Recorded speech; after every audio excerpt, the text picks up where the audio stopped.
এবারের বিধানসভা নির্বাচনে ২০৭ আসনে জিতে পশ্চিমবঙ্গের সরকার গঠনের পথে এগোচ্ছে বিজেপি।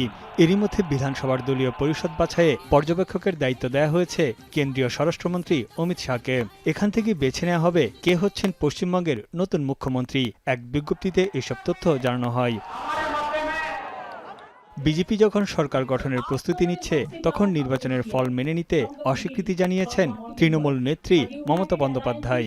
মঙ্গলবার বিকেল ৪টায় কলকাতার কালীঘাটের বাড়ি থেকে সংবাদ সম্মেলন করেন মমতা। সঙ্গে ছিলেন ভাতিজা অভিষেক বন্দ্যোপাধ্যায় সহ তৃণমূলের শীর্ষ কয়েকজন নেতা। নির্বাচনে ভরাডুবির পর পদত্যাগের বিষয়ে সাংবাদিকদের প্রশ্নের জবাবে মমতা বলেন, তৃণমূল তো হারেনি, ভোট লুট করা হয়েছে। মুখ্যমন্ত্রীর পদ থেকে পদত্যাগের প্রশ্নই ওঠে না। আমরা কিন্তু হারিনি, আমাদের ১০০ সিট জোর করে লুট করা হয়েছে। কেন, কিসের জন্য? আমরা তো হারিনি যে যাবো। হারলে আমি যদি শপথ দিতে যেতাম, তাহলে আমি রেজিগনেশনটা করতাম। এখন তো কোয়েশ্চেন ডাজন্ট অ্যারাইজ। ভোট কারচুপির অভিযোগ তুলে মমতা বলেন, বিজেপির বিরুদ্ধে নয়, তৃণমূলের মূল লড়াই ছিল নির্বাচন কমিশনের বিরুদ্ধে। কমিশনই মূল ভিলেন। আমাদের লড়াইটা বিজেপির সাথে ছিল না, আমাদের লড়তে হয়েছে ভিলেন ইলেকশন কমিশন, যিনি ব্ল্যাক হিস্ট্রি তৈরি করেছেন। ফল প্রকাশের পর সোনিয়া গান্ধী, রাহুল গান্ধী, অরবিন্দ কেজরিওয়াল সহ বিরোধী নেতারা মমতাকে ফোন করে পাশে থাকার বার্তা দিয়েছেন।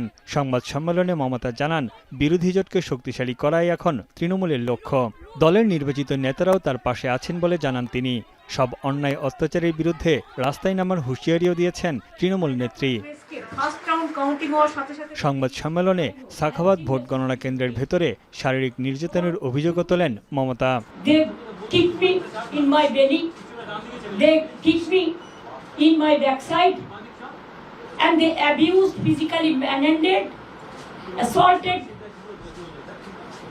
and you cannot imagine what happened because that time CCTV was off. Vote পরবর্তী সহিংসতার খোঁজ দিতে একটি তথ্য অনুসন্ধানী কমিটি গড়ার কথা বলেছেন মমতা বন্দ্যোপাধ্যায়। তবে এখন দলের রণকৌশল কি হবে, কোন পথে এগোবে, তা আপাতত গোপনই রাখছেন মমতা। তানভীর জনি, এখন বিশ্ব।